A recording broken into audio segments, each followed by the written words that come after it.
Installing a top cover.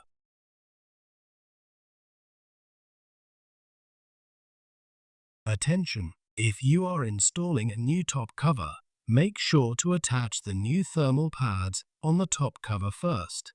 For thermal pad attachment rules and locations, refer to the Thermal Pad Installation Guidelines section of the user guide. Make sure you have the tools listed below. Top cover thermal pad kit. Phillips number 1 and number 2 screwdrivers. If the thermal pads on the top cover are damaged or detached, replace them. Align the top cover with the guide slots on the sides of the node, and then place the top cover on top of the node. Turn the node over so that the bottom side is facing up.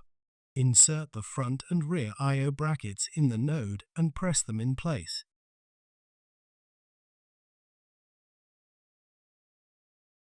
Fasten the two Phillips number 1 screws with pre-applied white thread locking adhesive to secure the front and rear I/O brackets.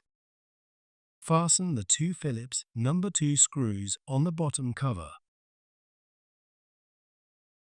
Turn the node back over.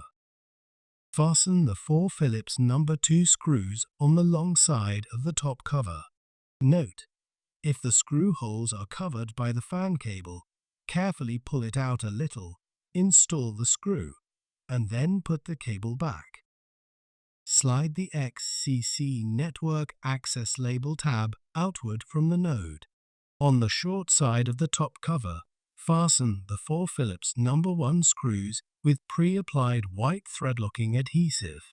Note: make sure to slide the XCC Network Access label back after the screw underneath it has been fastened.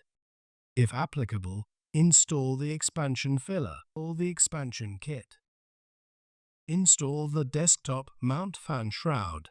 Align the fan shroud with the screw holes on the server, and then place the fan shroud on the server. Fasten the 4 screws to secure the fan shroud to the server.